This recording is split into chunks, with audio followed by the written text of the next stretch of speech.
Yeah, so today is day like 150 or something. I mean 41, somewhere around there. My hair looks stressed out.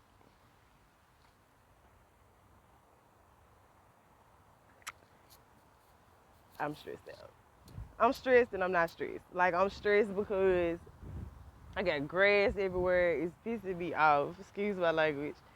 My flower bed, my garden is growing, it's flourishing, but it's just grass everywhere. I'm stressed out. My sand volleyball court is nowhere near done. I'm stressed out. I gotta build this. I gotta start building on the tiny home today. I gotta get it finished by the end of this week. If I don't get nothing done, I gotta get that done by the end of this week. I'm stressed out. You feel me? But I'm not stressed. But I'm not worried. You feel me? When I say I'm stressed, I say that in the lightest of hearts. Right? My sunflower's limping over. They're stressing me out because sunflowers not supposed to do that, but they so healthy. Anyway, regardless of all that. So I said, so I'm start back doing my massages basically to try to like gain money for life. And also until I can get a hold of my finances. Also number two, also I'm getting money for my campaign as well. So, that's what I'm doing. So with that being said, I had a vision a couple of years ago where I said I could possibly make this property into like a relaxation center where I can start like, doing my healing treatments, right? But a lot of people don't really reside with healing treatments, so which is why I say massages, you know what I mean? Just to keep it simple and plain. So, people will understand what's going on. But yeah, so I had an idea and so I'm just gonna do that with this tiny home here, you know, have a place to stay, but also I can get back to doing my healing treatments, massage therapy, making this a wonderful relaxation center because it really is, once I get the grass out the way, because the grass is trying to take over. So, yeah. But anyway, as I get started, walk with me. But yeah, so last night I started thinking, like, about my best friend from high school, right? This my baby. Now, she's grandma, I'm auntie, right? So, she grandma. Everybody used to call her grandma. They call me auntie. She is the only person that actually know how to deal with me. The only person. The only person who understands me. Who understands how to deal with me. The only one. Right? When you have a friend like that in life, it's very rare and very seldom that you ever meet anybody else like that. That genuinely 100% know how to deal with your shit. Excuse my language. But for real though, like she understands the craziness.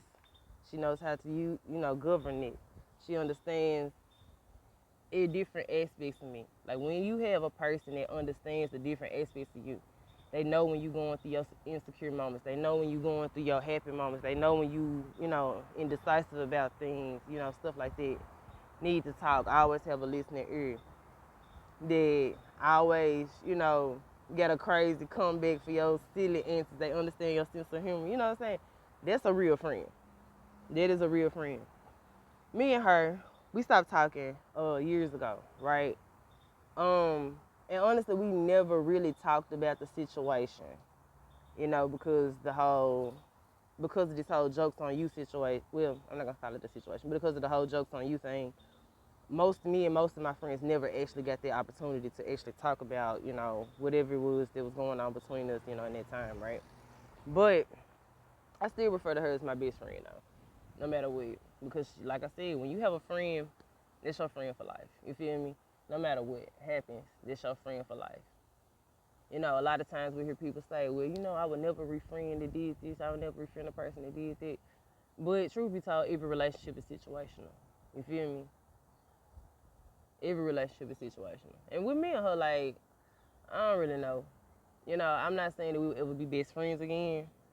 I'm not saying that we won't. But what I am saying is, like, it's really a good thing to have a friend like that, is what I'm saying. You know what I'm talking about? That really, really understands you as a person. Like a lot of people think I'm a psychologist, I'm a therapist, but truth be told, like you have to meet her too. You really have to meet her too. Like, you know what I mean? You have to meet her too. Like, we both kind of was that type of person in our friend group, you know. Some people come talk to me, they get a different point of view. They go talk to her, they get a different point of view, you know, kind of situation. And it's just what we did. But anyway, I'm finna get to work. I'm listening to the Death of Slim Shady right now. I'm listening to it as I work. He did a conceptual album, which he usually always does, in my opinion, conceptual albums, but he did it a little differently this time. Um, so I'm listening to it. I'm listening to it. Yeah. We'll see how it goes. All right, y'all. I check that.